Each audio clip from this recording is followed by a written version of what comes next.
Ves Televisión. Amigos televidentes, estamos en el segmento de Quito poquito a poquito del programa Ves Televisión. El día de hoy tenemos la grata presencia de nuestro buen amigo Patricio Guerra. Él es el actual cronista de la ciudad. Con él vamos a hablar de un tema muy interesante, un tema que nos evoca muchas cosas porque estamos recordando los 41 años de que nuestra ciudad, la ciudad de Quito, fue declarada Quito Patrimonio Cultural de la Humanidad. Bueno, de hecho, y esta es la primera pregunta que le formulamos a nuestro entrevistado, si en realidad es la ciudad de Quito o es específicamente el centro histórico de la ciudad. ¿Cuál fue? Bienvenido, Patricio, a Ves Televisión y al segmento de Quito poquito a poquito. Bueno, muchas gracias por la oportunidad de hablar sobre nuestra querida ciudad, ¿no? Bueno, la UNESCO declaró a Quito Patrimonio Cultural de la Humanidad basándose sobre todo en el entorno paisajístico, en la arquitectura y en la obra artística que se mantiene en lo que le denominamos hoy centro histórico de la ciudad, ¿no? No es solamente por las piezas o objetos, sino también el ambiente, es un centro histórico vivo, en donde se aunan culturas, en donde se aúna gente que trabaja, estudia y vive todavía en el centro histórico, y claro, es un referente para el resto de los ecuatorianos y por ende para el resto de los ciudadanos del mundo. Patricio, si es que en la ciudad de Quito no hubiese, por ejemplo, gente viviendo como actualmente existe, como siempre ha existido, ¿es posible que haya sido una limitación para que la UNESCO nos haya dado este título? No, porque la UNESCO considera sobre todo el asunto arquitectónico, el asunto de piezas artísticas que están ahí, pero también esta relación de la gente que habita con este patrimonio. Pero no es que iba a ser óbice si es que el centro histórico no tuviera ciudadanos activos ahí, ¿no? Eso le da más atractivo, diríamos, sí, es una característica que claro resaltó la UNESCO, ¿no? Pero los objetos, la arquitectura está ahí y se interrelaciona con el ciudadano tal y como hace varios siglos atrás. O sea, no solamente fue el hecho de que tenemos la parte monumental, la parte arquitectónica es monumental, es enorme. Basta citar las iglesias de la Compañía, la iglesia de San Francisco, se nos ocurre San Agustín, La Merced, Santo Domingo. No solamente fue eso, sino también el hecho de tener un centro histórico vivo. Y claro, todas esas representaciones artísticas que tenemos dentro de las iglesias, sin duda alguna también fueron parte para que esto se dé así. Patricio, ¿por qué somos la primera ciudad centro histórico de Quito? Bueno, esto del patrimonio realmente se inicia a inicios de siglo, ¿no? Pero las dos guerras mundiales fueron las que llamaron la atención sobre la destrucción, ¿no?, a la que eran sometidos objetos o edificios patrimoniales con pretexto de conquista, de defensa o de ataque en las guerras, ¿no? Pero realmente las naciones se reunieron ya unos años anteriores, hacia 1926, 31, para ver si se ponían de acuerdo en la defensa del patrimonio. Pero claro, fue a partir de la Segunda Guerra Mundial en que esto cogió cuerpo, ¿no? Y ahí es cuando se conforma un comité que salga en la defensa, pero primeramente de este patrimonio que era sometido a riesgo en casos de guerra. Eso poco a poco se ha ido abriendo, ¿no? No es necesario ahora ya estar en peligro de guerra para indicar que se debe respetar la arquitectura patrimonial, ¿no? Con el tiempo los encuentros, cartas, reuniones que ha hecho la UNESCO y que muchas veces las emite en base a documentos como la Carta de Venecia, la Carta de México, de Quito, etcétera, cada vez se ha ido perfilando más y definiendo más este asunto de la protección del patrimonio. Es así que en 1978, en que se decidió hacer ya un listado de estas ciudades, entornos arquitectónicos que deberían ser conservados porque eran un testimonio valiosísimo, no solo para los locales, sino para la humanidad, pues se escogió a Quito, ¿no?, a la ciudad de Cracovia, para ser declarados patrimonios culturales. Recordamos, amigos, amigas, oyentes, que cuando empezamos este trajinar, podríamos decirlo así, para la consecución de la declaratoria del Quito Patrimonio Cultural de la Humanidad, se realizaron varias reuniones. Una de ellas entendemos o recordamos que fue en Nairobi, en la que empieza a gestarse o fue parte de gestarse todo este proceso. También recordamos que Quito tuvo la oportunidad de ser Patrimonio Cultural de la Humanidad, también porque ya había trabajo anterior. En esa época, si no me equivoco, el INPC, el Instituto Nacional de Patrimonio Cultural, si no me equivoco, ya nos corregirá nuestro entrevistado, ya tenía levantado, digamos que una especie de censo, una especie de cartografía, una especie de ver cómo estaba repartida la ciudad. Me refiero al Centro Histórico de Quito. ¿Esto es así, Patricio? Bueno, sí, hay un hecho interesante en la historia de Quito y de sus bienes artísticos ya de sensibilidad frente al patrimonio, ¿no? Estamos a inicios del siglo XX, se quiere hacer la primera exposición nacional para conmemorar el centenario de la independencia y para eso se construye el actual Ministerio de Defensa. Pues en la Recoleta. En la Recoleta, ¿no? Para construir este edificio era necesario derrocar un segmento de lo que sería justamente la Recoleta, el edificio de las monjas. Pero sucede que en uno de estos muros estaba la Virgen de la Escalera del Padre Bedón, ¿no? Que es una pintura mural y que hubiese sido pues lastimada o desaparecida, si no promediaba la solicitud de varios ciudadanos que conocían que había cómo pasarle a esa pintura lienzo. Y eso es lo que se hizo. Eso nos habla ya de una conservación de este bien que hubiese desaparecido. De hecho, la Virgen de la Escalera del Padre Bedón está ahora en el convento de Santo Domingo, ¿no? Se hizo este trabajo a inicios del siglo XX. A lo largo de esta centuria hay otros ejemplos, pero claro, la declaratoria de Quito como Patrimonio Cultural de la Humanidad es como que acelera esta conservación, porque la preocupación ahora ya no es solamente nuestra, ¿no? Sino también de toda la humanidad, y eso le beneficia a la ciudad en que la UNESCO puede destinar fondos, recomendaciones, personal técnico para procurar su conservación. Patricio nos ha referido un tema muy interesante. Esta pintura que se le adjudica, entiendo yo, no sé si tenga la firma del Padre Bedón, la Virgen de la Escalera. Entendemos fue un proceso súper curioso porque se trasladó toda una pared, entiendo, no sé si esto nos corrige nuestro entrevistado, entendemos que se trasladó toda una pared, luego fue a parar en una ermita para finalmente estar donde se la encuentra actualmente, que entendemos está cerca de la Capilla del Rosario. ¿Es así, Patricio? Sí, bueno, la técnica es del estaco, ¿no? Implica raspar el muro por detrás hasta acercar la capa pictórica y pegarla sobre la tela, ¿no? Hoy es común, muchas pinturas de los muralistas mexicanos, por ejemplo, en México, han sido trasladados a museos, curiosamente, ¿no? Era una obra pública, pero por la intemperie y todo lo más se estaban dañando y se ha hecho el mismo proceso. Lo curioso es que se hace tan temprano, ¿no? Son realmente la primera década del siglo XX, entonces ya hay esa sensibilidad de los quiteños para conservar su patrimonio. Y esta técnica del estaco, en este caso, sabemos que las paredes de las construcciones coloniales en esa época eran bastante anchas, o sea, es decir, le volaron un buen tramo para que quede tal vez una capa muy finita de pared, esa es para pasarle. Esa es la técnica, ¿no es cierto? Ir, diríamos, raspando la parte de atrás hasta acercarse a la capa pictórica, que realmente cuando se hacen análisis de laboratorio es como un estrato tipo sándwich, ¿no? Está el barniz, la capa pictórica, la capa de imprimación. Entonces se trata de llegar a estas capas para trasladarle a la tela. Estamos en compañía de Patricio Guerra, él es el cronista actual de la ciudad de Quito. Habíamos estado hablando de esta pintura, que con una técnica especial fue retirada y fue trasladada hacia la iglesia de Santo Domingo. ¿En qué parte de la iglesia estaba, Patricio? Bueno, está en una pequeña capillita que estaría entre el altar mayor y la capilla del Rosario, ¿no? Ahí le han acondicionado y se la puede divisar ahí, ¿no? Es una pintura que realmente es de la Virgen del Rosario, ¿no? Se habla de que se le llama de la escalera porque estaba junto a la escalera, ¿no? Realmente es una especie de árbol genealógico que se origina en Santo Domingo de Guzmán, que vendría a ser la raíz. El tronco es la Virgen del Rosario y las ramas y frutos son varios santos dominicos, ¿no? Como Pedro Mártir, Vicente Ferrer, San Jacinto, etc.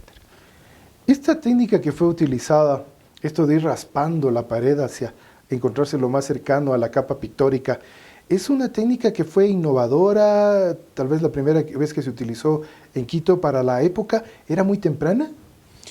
Bueno, la técnica ya se había hecho años atrás, ¿no? Pero aquí en Quito posiblemente era la primera vez. ¿No? Lo interesante es, yo recalco el hecho de que ante la noticia de que iban a derrocar el muro para que ingrese el edificio del Ministerio de Defensa, pues la ciudadanía protestó y vieron la forma de solucionar. ¿Cómo pasamos? No puedes pasar un muro entero, porque corres el riesgo de que colapse y entonces se pierda la obra. Pero se aplicó esta técnica, ¿no? Que como decíamos, después ya es muy común y se lo ha hecho a lo largo de todo el siglo XX, no solo aquí, sino sobre todo en México, decíamos, con los muralistas, ¿no? Algo interesante, y que tú hablabas al inicio, es que ¿por qué la gente que habita Quito le transforma en un centro histórico vivo? Porque con la gente actual, ¿no? Es como que se vuelven actuales igualmente todo ese patrimonio inmaterial, todos los usos, las costumbres que la gente desarrolló hace muchos años en estas mismas calles, edificios y casas, la gente lo sigue haciendo, ¿no? Entonces no solamente es el patrimonio material, sino el inmaterial, costumbres, gastronomía, la religiosidad, sobre todo en nuestras iglesias, ¿no? El hecho de que toda la colonia, la gente acudía a estas iglesias, lo sigue haciendo, ¿no? Las festividades y procesiones se sigue haciendo en el centro histórico. Eso es la comunión entre lo material y lo material, que es característico de Quito. A propósito de la religión que ha citado nuestro entrevistado, nos acordamos de este rato del arrastre de caudas, por ejemplo. Se dice que el arrastre de caudas somos la única ciudad donde se la realiza. No sé si es que en Sevilla todavía se la seguía realizando. Esto es como una especie de honor, ¿no? O sea, somos la ciudad donde todavía se realiza este proceso del arrastre de caudas, que es en Semana Santa en la catedral. La pregunta para nuestro entrevistado es, ¿somos en realidad los únicos que lo realizan o todavía en Sevilla, que es donde teníamos entendido, también se lo hacía? Bueno, el hecho es que el momento en que viene la conquista espiritual y la cristianización, la creación de las diócesis, doctrinas, etcétera, somos cristianos nuevos, neófitos, y se considera que es necesario que nos pongan bajo el amparo de diócesis españolas, diríamos así, ¿no? Entonces Lima, por ejemplo, fue puesta bajo la diócesis de Toledo, ¿no? Y Quito bajo la diócesis de Sevilla. Entonces, el ritual de celebración cristiana que se aplica en Quito es justamente el sevillano. Y ahí estaba esta ceremonia, ¿no?, de ancestro romano del arrastre de caudas que se hace el miércoles santo, ¿no? Esa es la razón por la que la hacemos aquí. Ahora, esas ceremonias, que no era la única que se hacía en Semana Santa, pero que afortunadamente ha quedado, se sigue haciendo únicamente aquí en la ciudad de Quito, ¿no? Y en la actualidad, en la última Semana Santa, yo vi el asunto turístico que ya ha provocado esta ceremonia, ¿no? Porque no solamente es el aspecto de religiosidad, que como decíamos es asunto de patrimonio inmaterial, sino también el asunto artístico, además de la fe y devoción, ¿no es cierto? Pero hay muchos turistas que ya acuden, inclusive se ha puesto ya pantallas afuera, porque la catedral ya no da abasto, ¿no? Claro. Recordemos que en el arrastre de caudas se procesiona con el Dignum Crucis, que según la tradición católica es una astilla de la verdadera cruz de Cristo, que se mantiene aquí en la catedral. ¿Este pedazo de astilla dónde está ubicado? Esto lo tiene la catedral en la sacristía, en un aposento reservado, ¿no? Y está clavado en una especie de base de cera, que solamente se la saca al público, diríamos así, con el motivo de la Semana Santa. Es decir, también la ciudad está pues haciendo uso o aprovechando en el buen sentido de la palabra este hecho para hacer turismo religioso. Hubiese sido también muy interesante que parte de ese turismo también hubiese conocido todas las estructuras que la ciudad tuvo. Se dice que por cuestiones económicas no arrasamos con buena parte de la ciudad. Y para darles solamente un ejemplo, o unos 2 o 3 ejemplos, recuerden ustedes la Casa Guerrero Mora. Ahí estaba ubicada la Casa 1028, de esa famosa leyenda de Bella Aurora y el Toro. Estaba también, posteriormente se la conoció como la Casa de los Abogados. Recordamos también el mismo palacio de la alcaldía. Era una estructura muy, muy simpática, comparada, y esto es a título personal, con esta cosa tan cuadrada que tenemos ahora. Debíamos, digo yo, haberle mantenido, o sea, arrasar con eso, también desde mi juicio fue pues una locura, una barbaridad para la ciudad.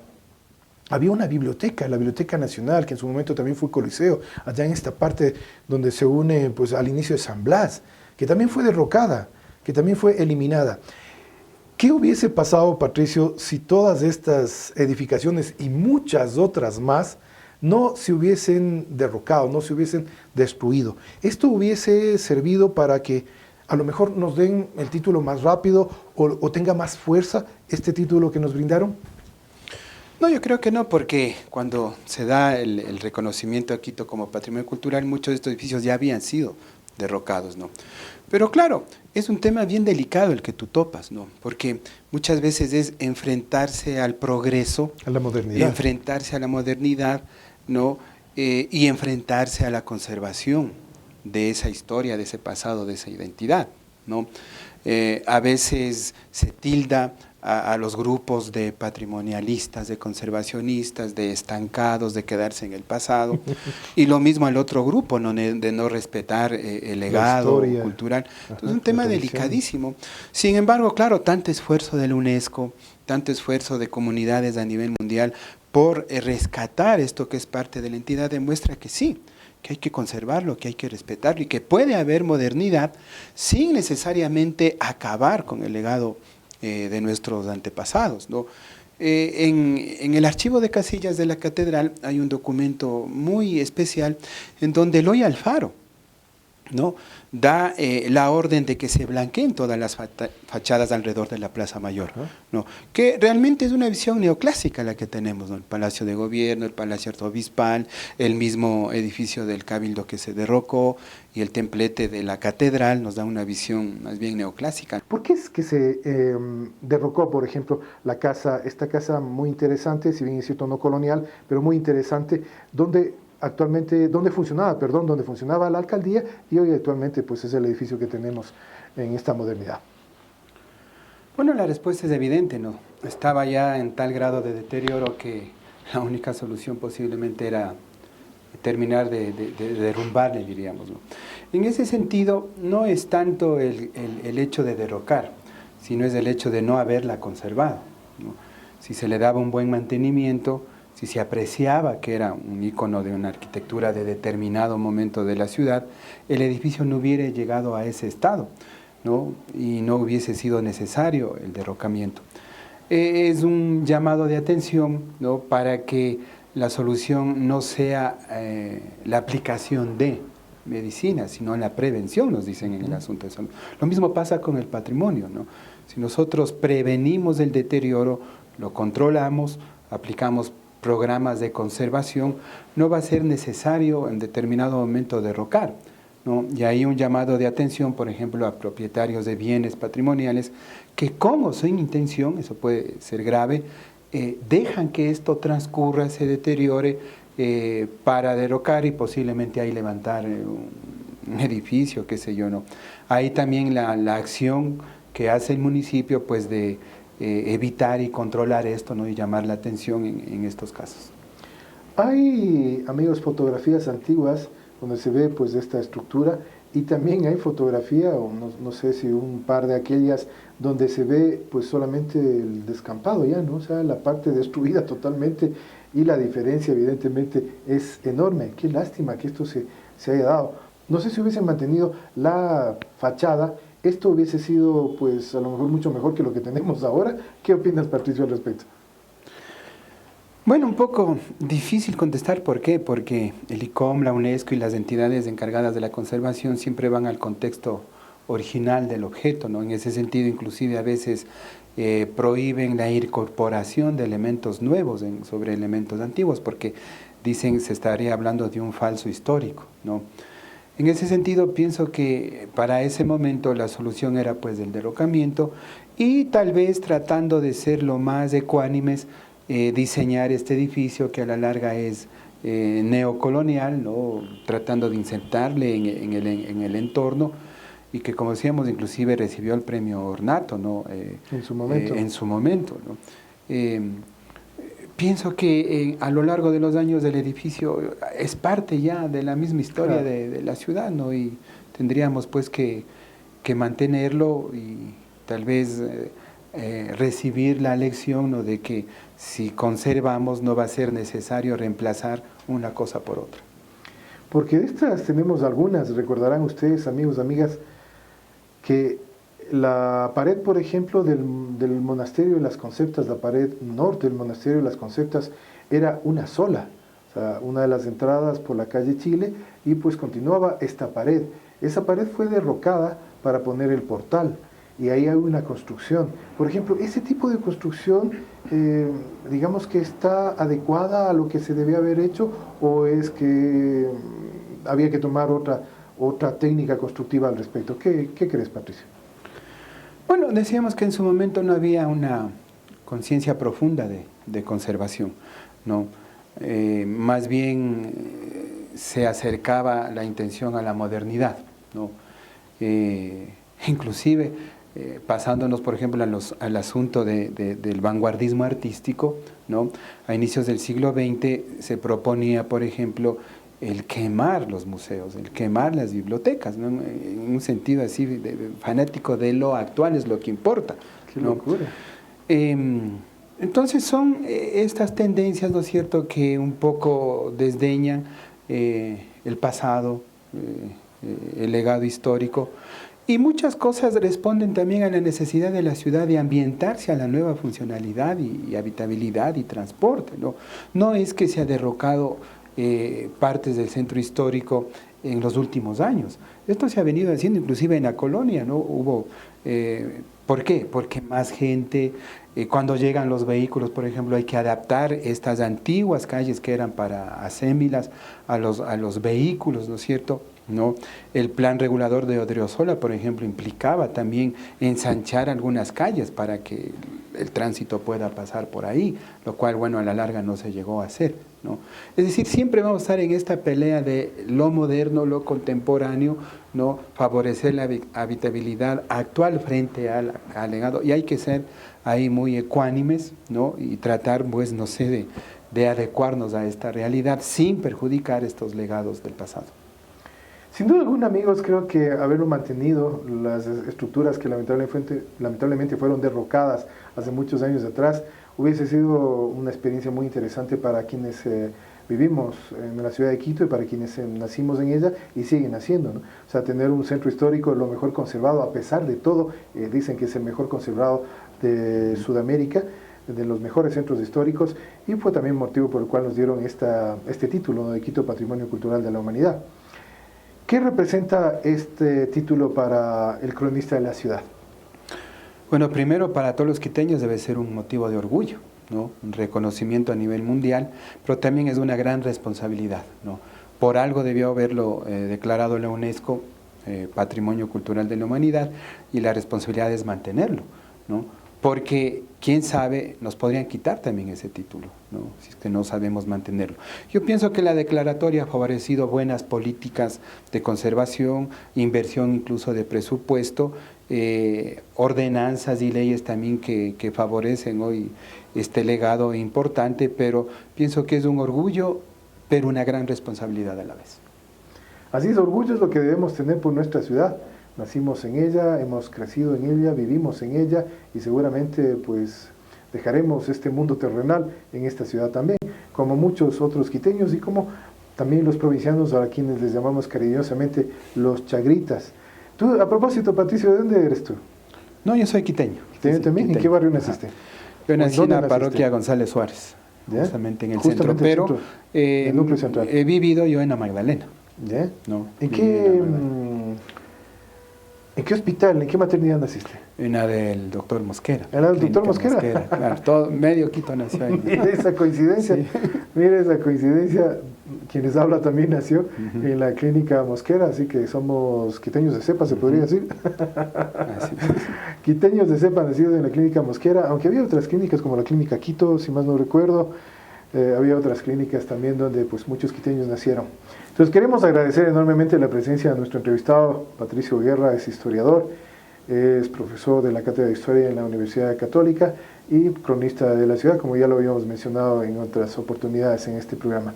Este programa se viste de lujo con entrevistados de esta categoría, de este conocimiento, y claro, lo que intentamos, amigos, amigas, es que ustedes también se motiven a conocer un poco más de nuestra ciudad, a conocer estos detallitos, estas curiosidades que tiene este Quito enorme, este Quito querido, este Quito inmenso. Así que nos despedimos de este programa. Será hasta la próxima. Gracias, Patricio, por haber estado con nosotros. Gracias a ustedes también. Ves Televisión.